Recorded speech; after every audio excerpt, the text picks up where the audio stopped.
يا أيها الذين آمنوا اتقوا الله حق تقاته ولا تموتن إلا وأنتم مسلمون. يا أيها الذين آمنوا اتقوا الله وقولوا قولا سديدا يصلح لكم أعمالكم ويغفر لكم ذنوبكم ومن يطع الله ورسوله فقد فاز فوزا عظيما. أعوذ بالله من الشيطان الرجيم. بسم الله الرحمن الرحيم. لقد كان لكم في رسول الله أسوة حسنة لمن كان يرجو الله واليوم الآخر وذكر الله كثيرا. وقال النبي صلى الله عليه وسلم: من أطاعني دخل الجنة ومن عصاني فقد أبى. رب اشرح لي صدري ويسر لي أمري واحلل عقدة من لساني يفقهوا قولي. رب زدني علما سبحانك لا علم لنا إلا ما علمتنا إنك أنت العليم الحكيم.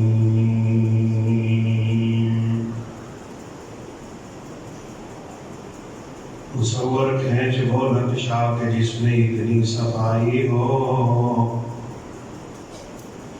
مصور کھینچ وہ نقشہ کہ جس میں اتنی صفائی ہو. ادھر فرمان محمد ہو ادھر گردن جھکائی ہو. اگر جنت میں جانے کا ارادہ ہے تمامی کا، اگر جنت میں جانے کا ارادہ ہے تمامی کا، گلے میں پہن لو کرتا محمد کی غلامی کا. ہر قسم کی حمد و ثنا، کبریائی، بڑائی، تکبیر، تحمید، تسبیح، تحلیل صرف اور صرف اللہ کا ملاکمین کی شان شایان ہے. لاکھوں کروڑوں انگیرت درود و سلام تاجدار انبیاء، فخر الانبیاء، خاتم الانبیاء والرسل جناب محمد رسول اللہ صلی اللہ علیہ وسلم کی ذات اقدس میں. رسول اللہ صلی اللہ علیہ وسلم کا فرمان ہے: ان اللہ نظر الى اہل الارض فماقتهم عربهم وعجمهم الا بقایا من اہل الکتاب او کما قال علیہ الصلاۃ والسلام. آپ کی بعثت سے پہلے کیا حالات تھے، اس حدیث مبارکہ سے اندازہ ہو سکتا ہے.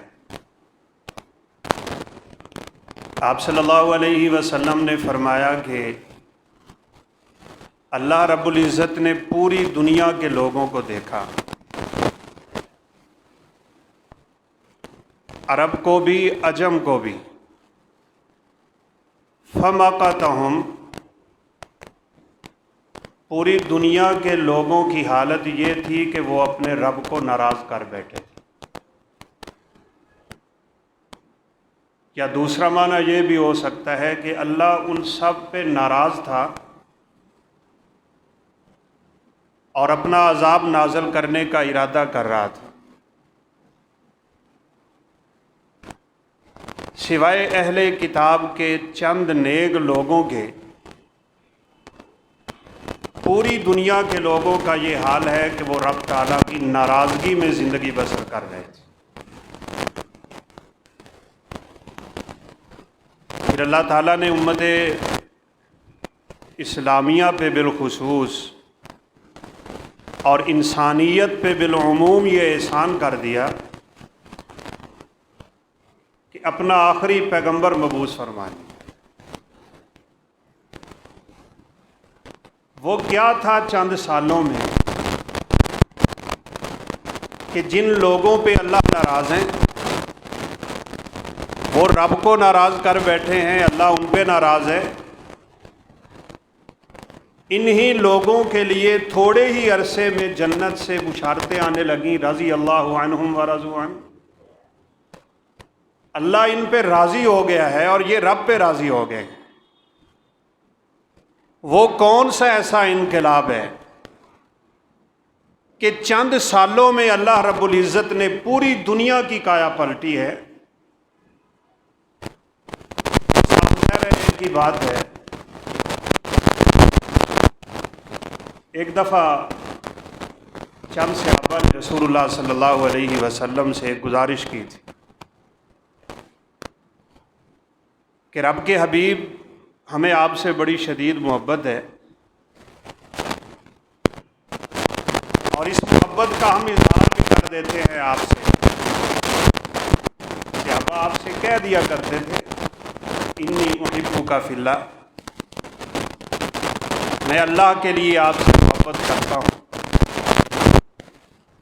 دعا کریں اللہ رب العزت ہمیں بھی اپنے محبوب کی محبت نصیب فرمائے، اور آپس میں بھی اللہ ہمیں اپنی رضا کے لیے محبتیں کرنے کی توفیق۔ رب تعالیٰ کے عرش کے سائے کے مستحق ہوتے ہیں وہ لوگ جن کی محبتیں اور جن کی نفرتیں اللہ کے لیے ہوتی ہیں۔ اور ویسے وہ صحابہ تو بہت زیادہ شان والے ہوں گے جن کو رسول اللہ صلی اللہ علیہ وسلم کہہ دیا کرتے تھے میں تجھ سے اللہ کے لیے محبت کرتا ہوں۔ ایک دفعہ سیدنا معاذ بن جبل کا ہاتھ آپ نے اپنے ہاتھ میں لیا ہوا تھا اور آپ نے فرمایا یا معاذ انی احبک فی اللہ، اے معاذ میں تجھ سے اللہ کے لیے محبت کرتا ہوں۔ جس پیغمبر کی یہ شان ہے کہ آپ صلی اللہ علیہ وسلم نے فرمایا جس نے مجھے دیکھا ہے نا حالت ایمان میں، اس کی بھی اگر کوئی زیارت کر لے گا تو اللہ اس پہ جہنم کی آگ حرام کر دیں۔ تو اللہ کے حبیب اپنی محبت کا اعلان کر رہے ہیں اس، تو آگے سے معاذ رضی اللہ عنہ فرمانے لگے انی احبک فی اللہ، میں بھی تو آپ سے بڑی شدید محبت رکھتا ہوں۔ اللہ والوں کی محبت کا تقاضا ہی یہ ہوتا ہے کہ وہ محبت خیر کی طرف کھینچتی۔ آپ نے تب تک ہاتھ نہیں چھوڑا جب تک معاذ کو ایک وظیفہ نہیں بتا دیا، لا تدعن دبر کل صلاۃ مکتوبۃ ان تقول رب اعنی علی ذکرک و شکرک و حسن عبادتک۔ معاذ اگر محبت کا دعویٰ ہے تو پھر سنو، کسی فرضی نماز کے بعد آپ نے یہ اذکار نہیں چھوڑنے، رب اعنی علی ذکرک و شکرک و حسن عبادتک۔ اب صحابہ آپ سے محبت کا اظہار تو کرتے ہیں، لیکن سوال بڑا عظیم تھا۔ کہا اللہ کے رسول ہمیں اپنے رب سے بھی بڑی محبت ہے، لیکن ہمیں کیسے پتہ چلے گا ہمارا رب بھی ہم سے محبت کرتا ہے یا نہیں؟ ہم اپنے رب سے کیسے محبت کا اظہار کر سکتے ہیں؟ آپ تو ہم آپ سے محبت کرتے ہیں، اظہار ہو جاتا ہے، رب تعالیٰ کی محبت کی علامت کیا ہے؟ تو آپ صلی اللہ علیہ وسلم خاموش، تب تک آپ کسی بات کا جواب نہ دیتے جب تک اللہ رب العزت کی طرف سے وحی نہیں آتی تھی۔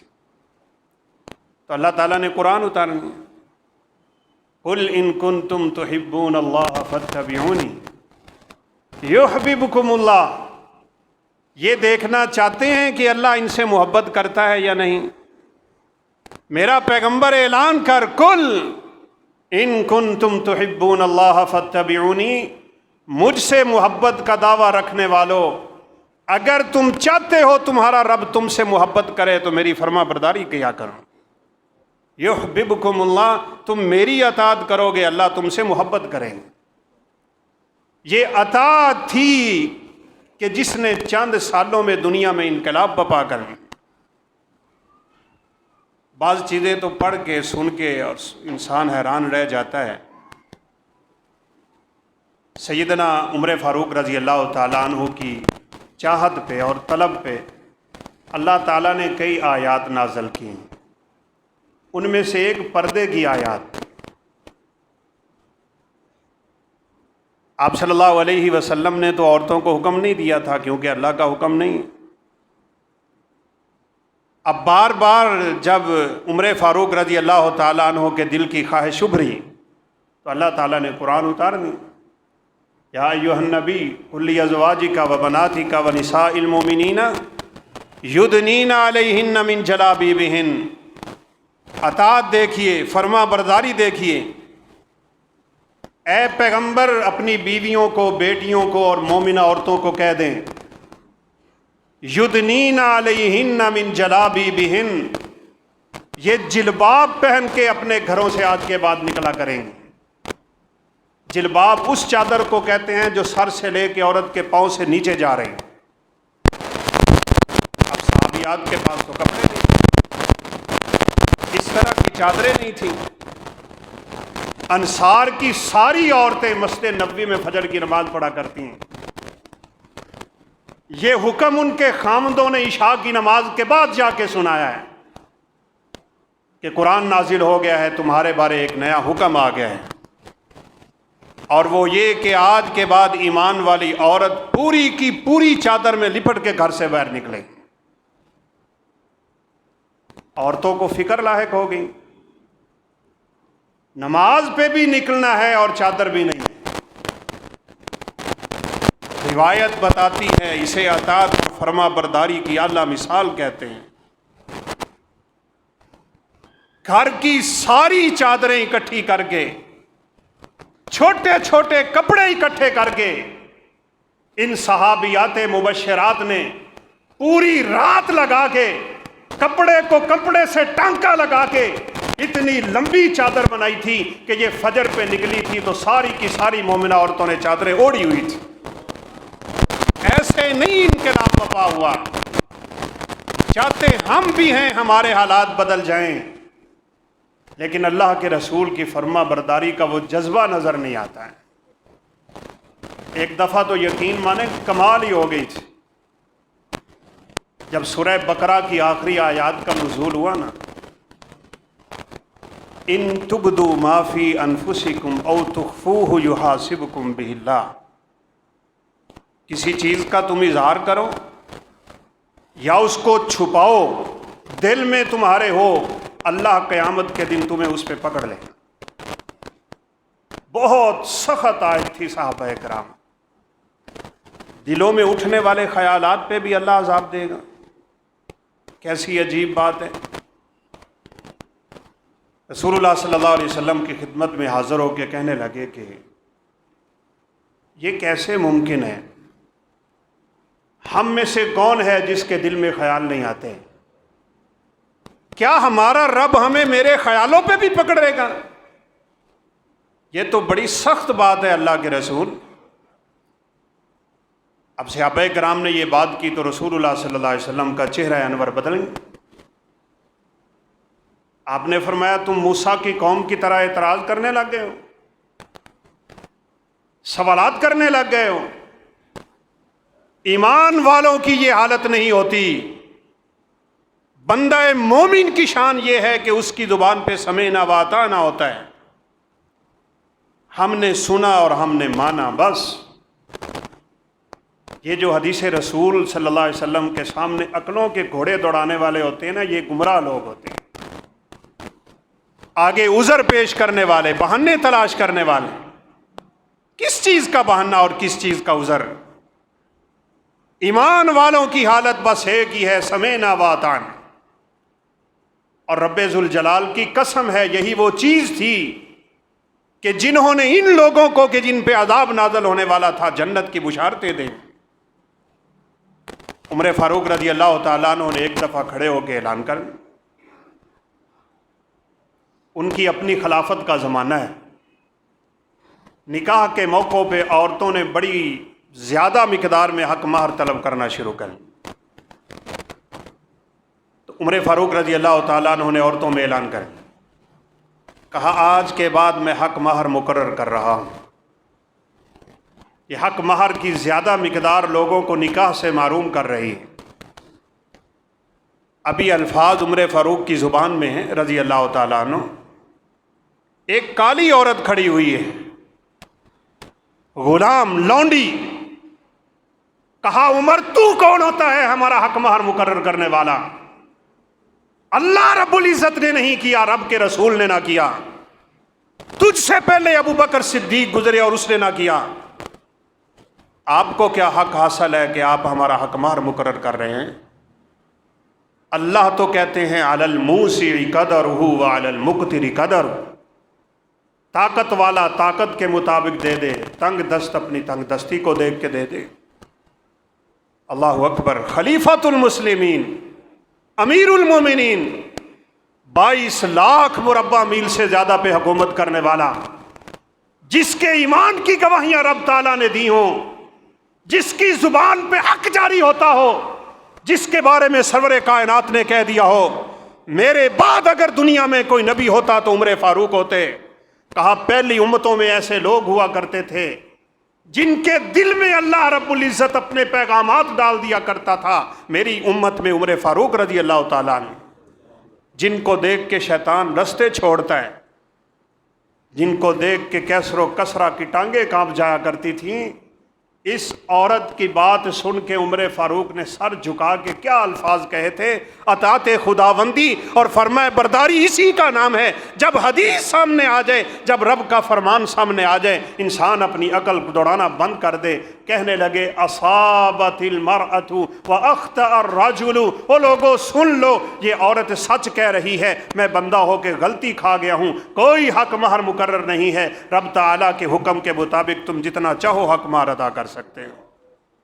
اسے اطاعت کہتے ہیں، اسے فرما برداری کہتے ہیں. اب جو ہی صحابہ کرام رضوان اللہ علیہم اجمعین نے سنا کہ رسول اللہ صلی اللہ علیہ وسلم ہمیں موسیٰ علیہ السلام کی قوم سے مثال دینے لگے، تو جلدی سے رب تعالیٰ سے اپنی اس غلطی کی پناہ مانگی اور کہا سمعنا و اطعنا. ہاں اللہ کے حبیب، بس ہم نے مان لیا. اللہ ہمیں اگر ہمارے خیالوں پہ بھی پکڑے تو پکڑ سکتا ہے. وہ مالک ہے، وہ قہار ہے، وہ جبار ہے، ساری قدرتوں اور طاقتوں کا مالک ہے. یفعل ما یشاء، جو چاہتا ہے کرتا ہے. غلطی ہوئی ہم سے کہ ہم یہ بات پوچھ چکے، آپ ہم پہ ناراضگی کا اظہار نہ کریں. ہم آج یہ اعلان کر رہے ہیں سمعنا و اطعنا. اور یقین کریں جب انسان کے اندر یہ جذبہ پیدا ہو جائے کہ میں نے شریعت کے دائرے سے باہر نہیں نکلنا، اللہ اس کے لیے رستے بھی اتنے آسان کرتے ہیں. ساتھ ہی اللہ نے آیت اتار دی لا یکلف اللہ نفسا الا وسعها. ہاں میں نے اعلان تو کیا تھا لیکن میں اپنا اعلان واپس لیتا ہوں. آج کے بعد اعلان کرتا ہوں کہ دلوں میں اٹھنے والے خیالات پہ اللہ پکڑ نہیں کرے گا. جذبہ چاہیے. سیرت مصطفیٰ کا سب سے بڑا سبق یہ ہے. صحابہ کرام رضوان اللہ علیہم اجمعین نے اسی لیے مقام پایا. مسجد نبوی کی چھوٹی چھوٹی دیواریں تھیں. کچھ لوگ خطبہ کے لیے آئے تو مسجد میں ابھی کھڑے، تو رسول اللہ صلی اللہ علیہ وسلم نے فرمایا یا ایھا الناس اجلسوا، لوگوں بیٹھ جاؤ. سیدنا عبداللہ بن مسعود رضی اللہ عنہ جوتیوں کے پاس تھے، وہیں بیٹھ گئے، وہیں پہ خطبہ سنا. آپ نے پوچھا ابن مسعود تم آگے کیوں نہ آئے؟ کہا اللہ کے حبیب کی آواز کان میں پڑے بیٹھ جاؤ تو ابن مسعود کی کیا جرت ہے کہ قدم اٹھا لیں. اس اطاعت اور اس فرما برداری سے اگر ہم زندگی گزاریں گے نا تو اللہ رب العزت ہم پہ بھی اپنی رحمتوں کی برکھا برسائے گا.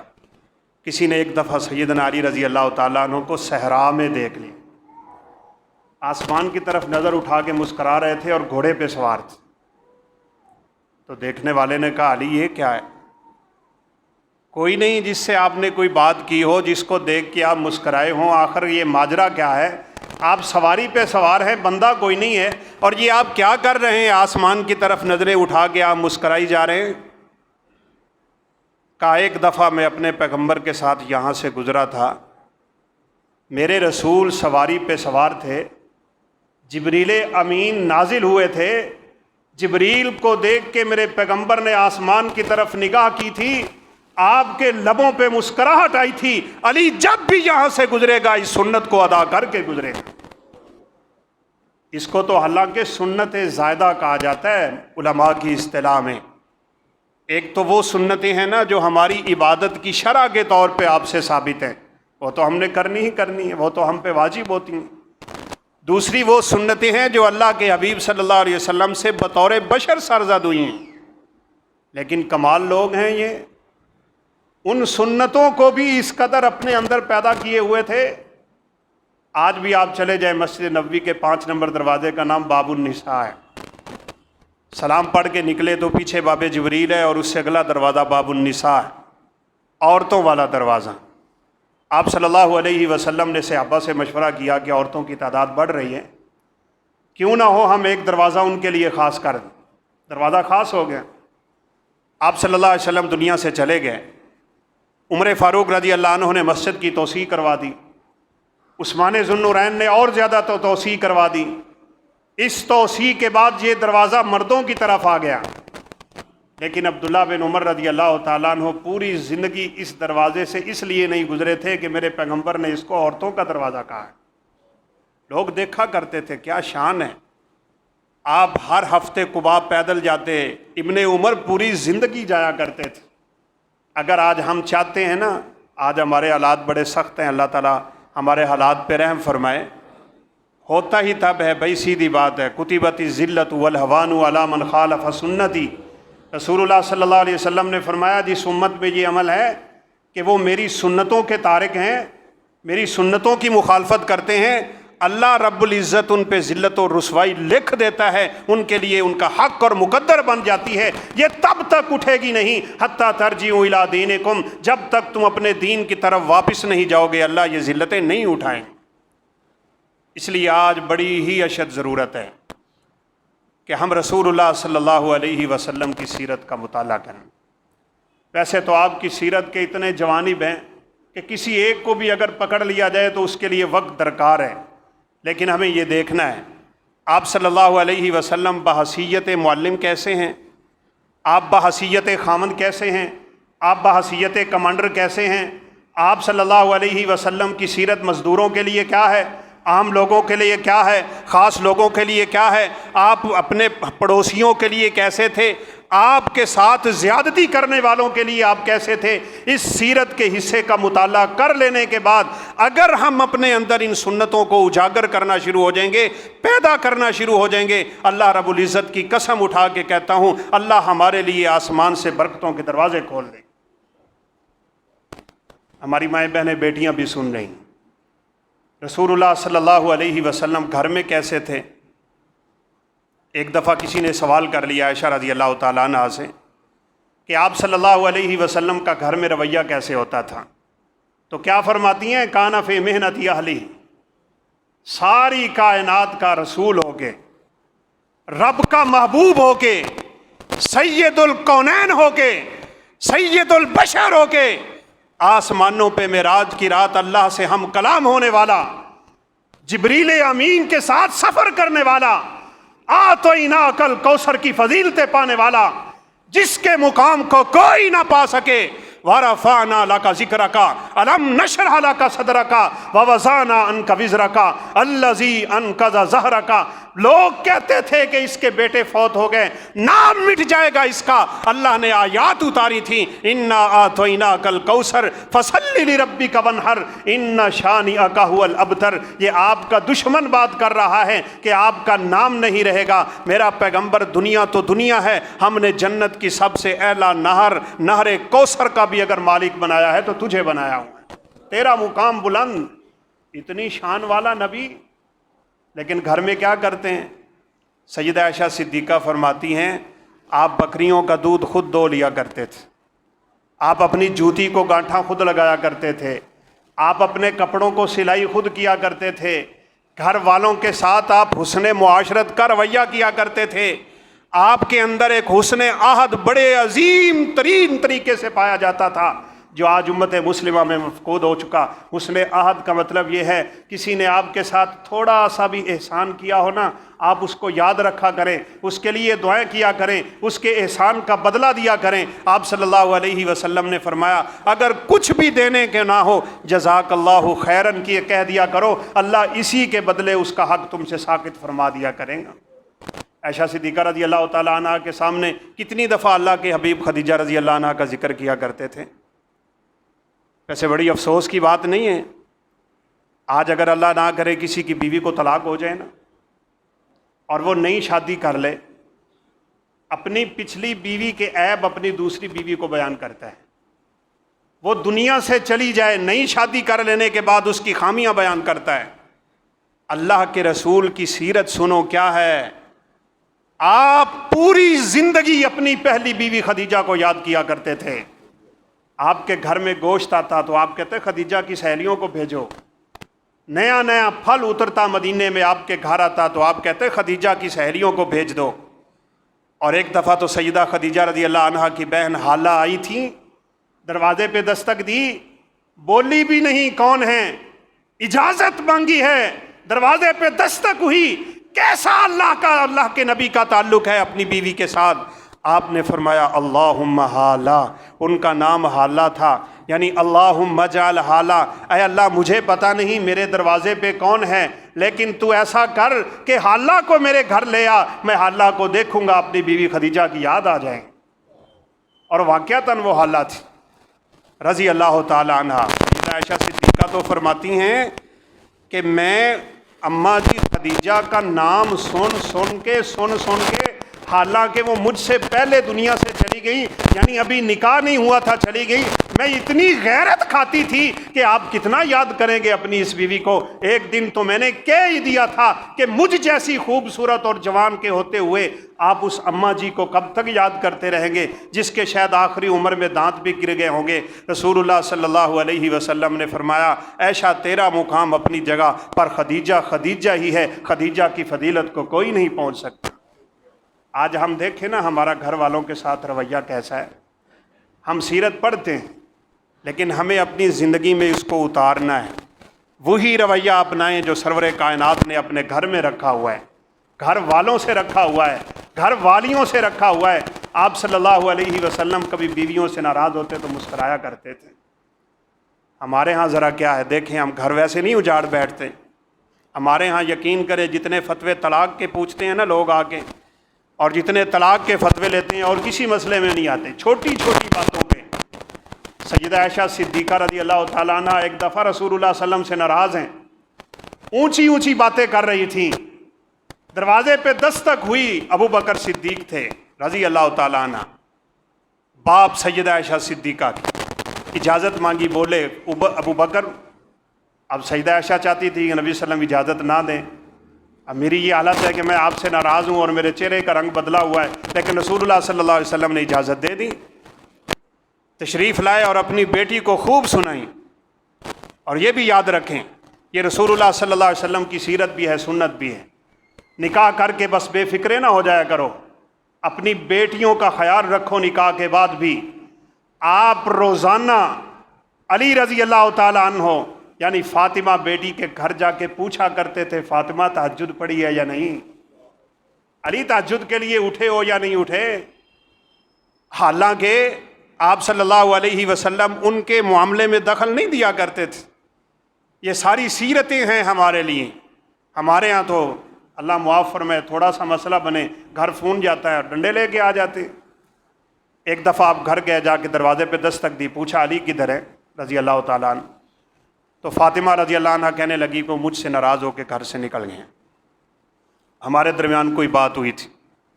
ویسے جیسے میں نے اشارہ کر دیا نا, سیرت کے پہلو اتنے ہیں کہ جس کو بھی بیان کرے وقت درکار ہے, لیکن ایک ایک پہلو میں ہمارے لیے اسوہ ہے, ایک ایک پہلو. عصر کی نماز ہوئی ہے, آپ سوچ لیں ذرا, عصر کی نماز ہے, سیدنا علی رضی اللہ تعالیٰ عنہ بڑے, رسول اللہ صلی اللہ علیہ وسلم سے مصافحہ کیا اور مصافحہ کر کے فرمانے لگے اللہ کے حبیب میں آپ کی بیٹی فاطمہ سے نکاح کرنا چاہتا ہوں. آپ ذرا سرور کائنات کی بیٹی کا نکاح دیکھ لیں اور ہماری بیٹیوں کا نکاح دیکھ لیں. ہم رسوا کیوں ہیں, ہم ذلتوں کا سامنا کیوں کرتے ہیں, پریشانیاں اور مصیبتیں ہمارے گھروں میں ڈیرے کیوں ڈالتی ہیں. ہم نے ہر مسئلے میں سنت رسول چھوڑ رکھی ہے. آپ صلی اللہ علیہ وسلم نے فرمایا نماز مکمل کر کے لوگوں تشریف رکھنا, میں ابھی واپس آ رہا ہوں. جا کے اپنی بیٹی سے پوچھا, کہا بیٹی علی تجھ سے نکاح کا ارادہ رکھتے ہیں, بتا تیرا کیا خیال ہے.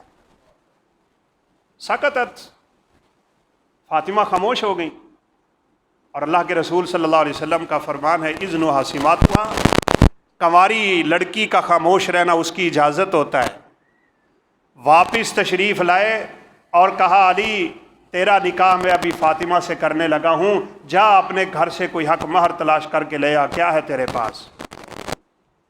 آج ہمیں اپنے عقائد کی درستگی کی بھی ضرورت۔ لوگ مولا علی کہتے ہیں، شیر خدا، اور ان کو نہ جانے کہاں سے کہاں پہنچاتے ہیں۔ علی رضی اللہ عنہ کہنے ہوتی ہے، بیٹی سن رہی تھی، کہا اماں کیا کہہ رہی ہو؟ یہ مت دیکھ دروازے پہ کون آیا، یہ دیکھ اس کو بھیجنے والا کون ہے۔ یہ نہ دیکھ آیا کون ہے، یہ دیکھ اس کو بھیجا کس نے ہے۔ کل جب جنت میں عورتیں بیٹھ کے اپنی اپنی بات کریں گی نا کہ میرا نکاح میرے باپ نے، میرے چچا تایا، میرے بھائی فلاں فلاں نے کروایا تھا، میں بڑے فخر سے کہوں گی میرا نکاح سرور کائنات نے کروایا تھا۔ پھر یہ نکاح ہوا اور پھر دیکھا لوگوں نے وہ جلیبیب کہ جو بازاروں اور منڈیوں میں بکتا ہوا مدینہ میں پہنچا تھا، سرور کائنات کے اس فرما برداری کی وجہ سے اس نکاح میں اللہ کے رسول کی دعا سے وہ برکت ہوئی تھی کہ مدینے کے بڑے بڑے تاجر بھی جلیبیب سے آ کے قرضے لیا کرتے تھے۔ آپ صلی اللہ علیہ وسلم نے فرمایا جاؤ علی لا تیرے پاس کیا ہے حق مار کے لیے؟ کہا کچھ بھی نہیں ہے۔ اللہ اکبر۔ کہا وہ زرہ جو تو پہن کے جنگ لڑا کرتا تھا، لوہے کی قمیض جو کڑیوں سے بنائی جاتی ہے، وہ کدھر ہے؟ کہا وہ تو ہے میرے پاس۔ کہا بس وہی لے آ، میں اس کے بدلے ہی اپنی بیٹی کا نکاح تجھ سے کر دیتا ہوں۔ حالانکہ اس کا کیا کام ہے سیدہ فاطمہ سے؟ جنت کی سردار، نبی کی بیٹی، جگر گوشہ رسول فاطمہ بتول، من اغضبها فقد اغضبنی فمن احبها فقد احبنی۔ جس نے فاطمہ کو ناراض کیا اس نے میں پیغمبر کو ناراض کیا، جس نے مجھے ناراض کیا رب کو ناراض کیا۔ اتنی شان والی، اتنے مقام والی، جس کو اللہ کے حبیب جگر گوشہ رسول کہا کرتے تھے۔ یہاں بھی سیرت کے پہلو سن لو۔ اللہ کے حبیب جب بھی فاطمہ آپ کے گھر میں آیا کرتی تھی، آپ صلی اللہ علیہ وسلم اپنی مجلس سے کھڑے ہو جایا کرتے تھے۔ بیٹیوں سے محبت کا بھی تو پیغام ہے نا سیرت مصطفیٰ میں۔ آپ کی بیٹی زینب جب دنیا سے چلی گئی تو آپ کی نواسی امامہ ان کو چھوڑ کے گئی تھی، چھوٹی سی امامہ۔ اللہ اکبر۔ آپ صلی اللہ علیہ وسلم جب فرضی نماز پڑھانے کے لیے نکلتے نا تو امامہ کو اپنے سینے سے لگا کے نماز پڑھایا کرتے تھے۔ سجدے میں جاتے تو نیچے بٹھا دیتے، اور سجدے سے اٹھتے تو اپنی نواسی کو اپنے سینے سے لگا لیا کرتے تھے۔ پیغام دیا جا رہا ہے، او بچیوں کو زندہ درگو کرنے والوں، او بچیوں سے محبت نہ کرنے والوں، ان جنت کی شہزادیوں کے حق کو تم کیا جانتے ہو؟ سرور کائنات نے فرمایا جس کو رب نے 2 یا 3 بیٹیاں دے دیں، اس نے اس کو اچھی تعلیم دی، ان کی تربیت کی، اچھی جگہ پہ ان کا نکاح کر دیا، کل یہ بیٹیاں اس کو جہنم میں جانے ہی نہیں دیں، آر بن جائیں گی اس کے سامنے اور جہنم کے سامنے۔ اور اگر بچپن میں ہی رب تعالیٰ نے ان کو اپنے پاس بلا لیا اور اس نے صبر کیا تو وہ تو اپنے باپ کا پلو پکڑ کے کھینچ کے بھی اس کو جنت میں لے جائیں گے۔ بس سرور کائنات علیہ الصلاۃ والسلام نے لوگوں کو اعلان کر دیا بیٹھنا بھائی ابھی علی کا نکاح ہونے والا ہے۔ نکاح ہو گیا۔ پھر آپ صلی اللہ علیہ وسلم ان کی خبر گیری کیا کرتے تھے، نمازوں کا کیا حال ہے، تہجد کا کیا حال ہے۔ آپ لوگوں نے یہ باتیں پڑھی سنی ہوئی ہیں۔ ایک دفعہ غلام آئے تھے تو سیدہ فاطمہ آ گئی غلام لینے کے لیے، دیکھیں تربیت کیسی ہو رہی ہے، حالانکہ بیٹی کی شادی ہو گئی۔ اللہ کے حبیب کی زندگی کے بہت بڑا ایک پہلو یہ بھی ہے، آپ صلی اللہ علیہ وسلم نے کسی بھی جگہ تربیت کا کوئی موقع ہاتھ سے جانے ہی نہیں دیا۔ کوئی چھوٹا تھا، کوئی بڑا تھا، بیوی تھی، خاندان والے تھے، کوئی باہر والے تھے، کوئی دشمن تھا یا اپنا تھا، بیگانہ تھا یا پرایا تھا، ہر ایک کو جہاں آپ صلی اللہ علیہ وسلم کو موقع ملا ہے آپ صلی اللہ علیہ وسلم نے تربیت کی۔ آ گئی فاطمہ، کہا اللہ کے حبیب سنا ہے غلام آئے ہیں آپ کے پاس، یہ میرے ہاتھ دیکھ لیں، چکی چلا چلا کے اور دور سے پانی بھر کے لاتی ہوں مشکیزوں میں، میرے کندھوں پہ مشکیزوں کے اور میرے ہاتھوں پہ چکی چلانے کے نشانات پڑے ہوئے ہیں۔ پھر بات کہنا پڑتی ہے نا، آج کی بیویاں اپنے خامدوں کا کام نہیں کرتی، کہنا نہیں مانتی۔ ان کے بہانے بڑے، کیا تم سرور کائنات کی بیٹی سے آگے بڑھ گئی ہو؟ خامدوں کے حقوق کو سمجھو، خامند اپنی بیویوں کے حقوق کو سمجھیں، لیکن پھر کیا رب کے حبیب نے غلام دے دیا تھا؟ اللہ اکبر، کس کس سیرت کے پہلو کو چھیڑا جائے۔ آپ نے فرمایا میری بیٹی، اس غلام کا تو میں نے کسی سے وعدہ کر رکھا ہے، یہ نہیں ہو سکتا کہ محمد عربی اپنے وعدے کی وفا نہ کرے۔ ہاں تجھے غلام تو نہیں دیتا، تجھے غلام کے بدلے میں انعام دے دیتا ہوں۔ رات کو سوتے وقت 33 دفعہ سبحان اللہ، 33 دفعہ الحمدللہ، 34 دفعہ اللہ اکبر پڑھ لیا کر، اللہ تیرے پورے دن کی تھکاوٹوں کو دور کر دیا کرے گا۔ تو یہ غلام کس کو دیا تھا بھلا؟ یہاں بھی سیرت ہی سیرت ہے، پوری زندگی سیرت ہے۔ خلقہ القرآن، لقد کان لکم فی رسول اللہ اسوۃ حسنہ۔ ایک دفعہ ابو بکر عمر و فاروق رضی اللہ تعالیٰ عنہ دونوں گھر سے نکلے تھے، بھوک لگی ہوئی تھی، کچھ نہیں تھا ان کے گھر میں کھانے کے لیے، تو سرور کائنات علیہ الصلوۃ والسلام کی خدمت میں حاضر ہوئے، تو آپ بھی بھوک سے ستائے ہوئے گھر سے نکلے ہوئے تھے، اور تینوں کا رستے میں کہیں ایک دوسرے سے ملاقات ہو۔ آپ صلی اللہ علیہ وسلم نے فرمایا ابو بکر کیسے آنا ہوا؟ اچھا بعض دفعہ انسان کے کچھ حالات بھی بتاتے ہیں کہ کیا وجہ ہوگی آنے کی، لیکن ابو بکر صدیق رضی اللہ عنہ نے بڑی اچھی بات ساتھ کر دی، کہا جی آپ کی زیارت کے لیے بھی آیا ہوں، اور سیدھی بات ہے بھوک بھی لگی ہوئی ہے۔ عمر فاروق سے پوچھا عمر تم کیسے آئے ہو؟ کہا بھوک لگی ہوئی ہے، کھانا کھانے کے لیے آیا ہوں، آپ کے پاس آیا ہوں، کہیں نہ کہیں تو آپ لے جائیں گے نا، ہمیں کھانا کھلائیں گے۔ تو آپ صلی اللہ علیہ وسلم اپنے ایک انصاری صحابی کے باغ میں لے، ان کا نام تھا ابو الحیثم رضی اللہ تعالیٰ عنہ۔ آپ امیروں کی دعوتیں قبول کیا کرتے تھے، سیدھی بات کرنی چاہیے، اسلام کا حکم ہے۔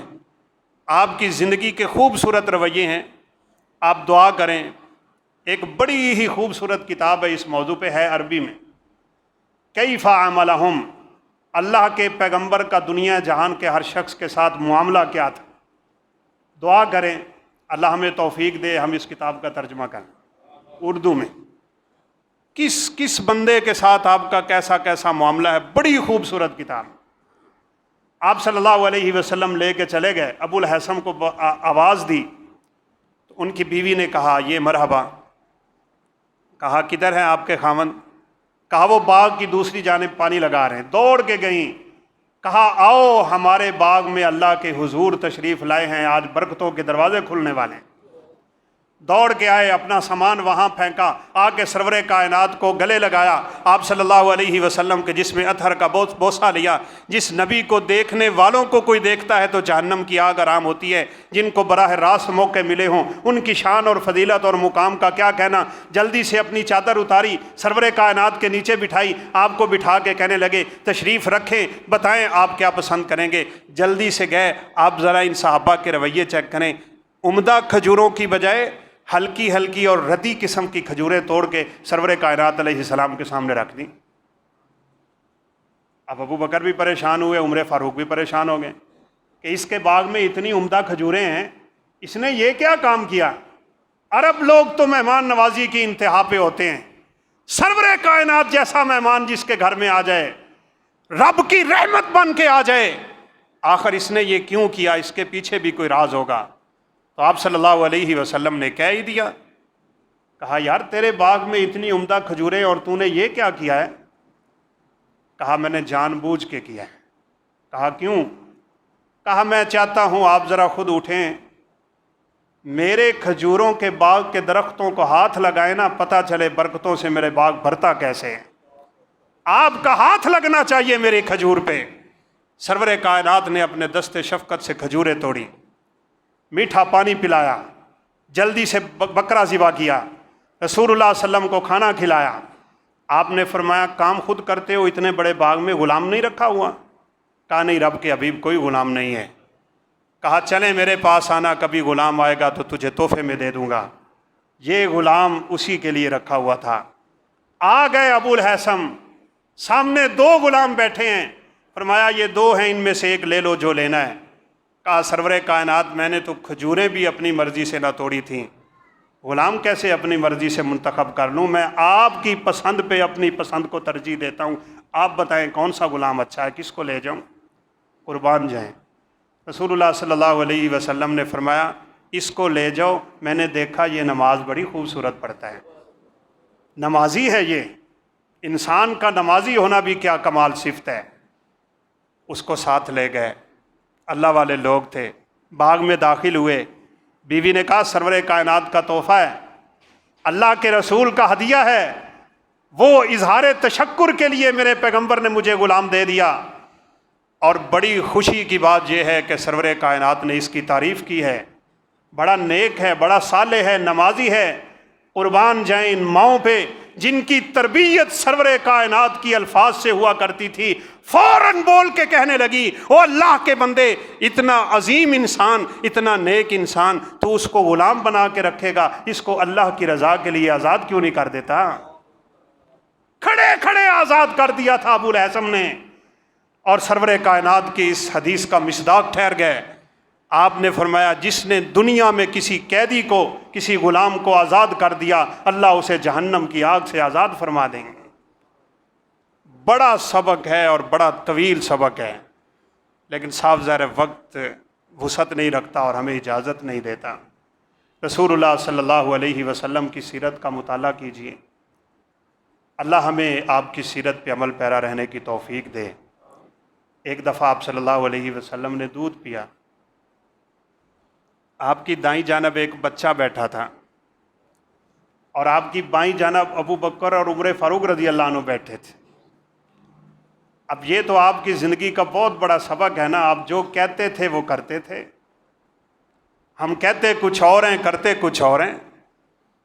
آپ صلی اللہ علیہ وسلم نے فرمایا دائیں جانب فضیلت ہوتی ہے، مقدم ہوتی ہے، دائیں جانب کو آپ پسند کیا کرتے تھے۔ اب آپ صلی اللہ علیہ وسلم پی کے تھوڑا سا دودھ سوچ رہے تھے، دائیں جانب بچہ ہے اور بائیں جانب ابو بکر بیٹھے ہیں، دنیا جہان کا عظیم انسان ہے، بعد از انبیاء جس کی فضیلت کائنات میں مسلمہ ہے، میں ابو بکر کے ہاتھ پہ رکھوں یا اس بچے کے ہاتھ پہ رکھوں؟ سرور کائنات کا اخلاق دیکھیں، آپ کا تواضع دیکھیں، آپ کی عاجزی دیکھیں، ساری کائنات کے سردار کا رویہ دیکھیے۔ آپ اس بچے سے اجازت لینے لگ گئے۔ آپ نے فرمایا بیٹا اجازت دیتے ہو میں یہ پیالہ ابو بکر کے ہاتھ پہ رکھ دوں؟ ان بچوں کی بھی کیا تربیت تھی، خدا کی قسم۔ بچہ کہنے لگا میں بالکل اجازت نہیں دیتا۔ آپ سوچیں گے یہ کیا تربیت ہے؟ کہا میں بالکل اجازت نہیں دوں گا۔ کہا بیٹا کیوں؟ کہا پیالے کے جس جگہ پہ آپ کے ہونٹ لگ گئے میں کیوں کسی کو ہونٹ لگانے دوں؟ مجھے پتہ ہے جس جگہ پہ سرور کائنات کے ہونٹ لگ جاتے ہیں وہاں جہنم کی آگ نہیں چھو سکتی، میں ان جگہ پہ کسی اور کو ہونٹ نہیں رکھنے دوں۔ سرور کائنات نے وہ پیالہ بچے کے ہاتھ پہ رکھا ہے، بچے کے ہاتھ سے گھوما ہے پھر بائیں جانب کی طرف۔ تو میرے بھائیوں بزرگوں وقت ختم ہو گیا، دعا کریں اللہ ہمیں اپنے پیغمبر کی سیرت کو اپنانے کی توفیق دے۔ ایک ہی رستہ ہے نجات کا، ایک ہی رستہ ہے کامیابی کا، من اطاعنی دخل الجنہ، جو میری فرما برداری کر لے گا، میری بات مان لے گا، بس اس کے لیے جنت ہی جنت ہے۔ ومن عصانی فقد ابا، اور جو میری فرما برداری کی بجائے دوسرے رستے پہ چل نکلے گا، نافرمانی پہ اڑا رہا، نافرمانی پہ اٹکا رہا، تو وہ تو خود ہی جنت میں جانے سے انکار کر رہا ہے۔ اللہ رب العزت سے دعا ہے وہ ہمیں اپنے پیغمبر کا صحیح محب بنائے، مطیع بنائے، فرما بردار بنائے، زندگی آپ کے حکموں کے مطابق گزارنے کی توفیق دے۔ اللہ ہمیں اپنے پیغمبر کے دست شفقت سے حوض کوثر کا پانی نصیب فرمائے، اور جنت میں نبیوں، صدیقوں، شہیدوں اور صلحاء کے ساتھ جمع فرما دے۔ وآخر دعوانا ان الحمد للہ رب العالمین۔